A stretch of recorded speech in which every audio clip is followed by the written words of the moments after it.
Здравейте, приятели! Днес ще ви покажа модела Wave Max 4 Pro, който е дигитален с LCD дисплей на него. Контролите на детектора са букса за слушалки, потенциометър за включване и сила на звука, потенциометър за автоматичен и ръчен земен баланс, потенциометър за нивото на дискриминацията, потенциометър за чувствителност, sensitivity, лостов приключвател за еднотонална и двутонална дискриминация, ергономичен стик, който се прибира телескопично, антена 28 см с протектор. Включваме уреда. В момента на автоматичен земен баланс.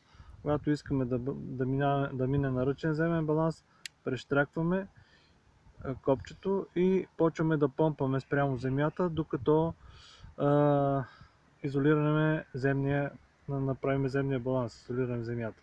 Когато искаме да минем на автомат, и вече минаваме на автомат. Този бутон, при натиснато положение, той задържа, осветява дисплея за работа нощно време. Направил съм го така, за да може да се работи нощно време, през деня да работим без осветление, за да може да се икономисва енергията на батерията. Включваме детектора. Дай на дисплея.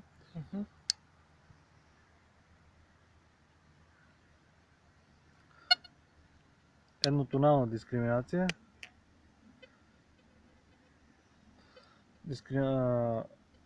Автоматичен земен баланс и дискриминацията на 5.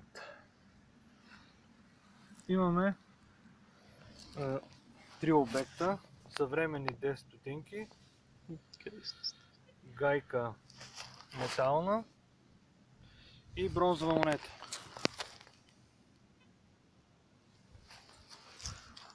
В момента уреда на автоматичен земен баланс автоматично изолира земята. Минаваме над металната гайка. Показва, че е желязо. Над монетата хубав ясен сигнал. Показва, че е цветен сигнал, цвят. Бронзовата монета по същия начин. Минаваме на двутонална дискриминация. При двутонална дискриминация гайката, желязото го показва с нисък тон, монетата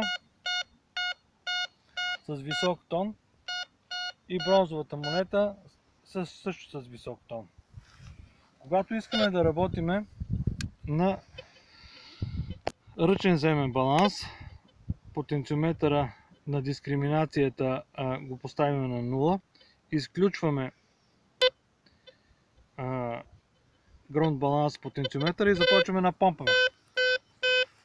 Помпаме и въртиме.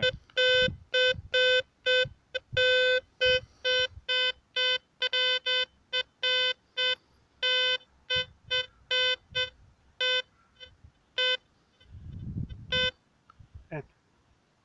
Вече няма влияние на земята. Започваме да търсиме. Минаваме отново дигаме обаче дискриминацията на средата на 5. Минаваме над металната гайка, над съвременните 10 стотинки и над бронзовата монета. Сега нагледно ще ви покажа на дисплея показанията при различните предмети.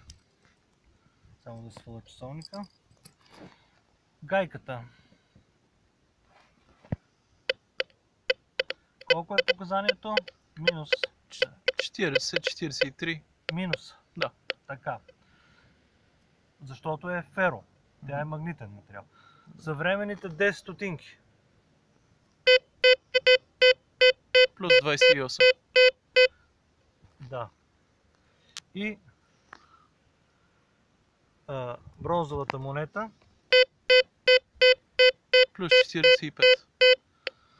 Това е. Значи, на дисплея може да се раздели материала ферото, желязото от цвета и цвета като вид.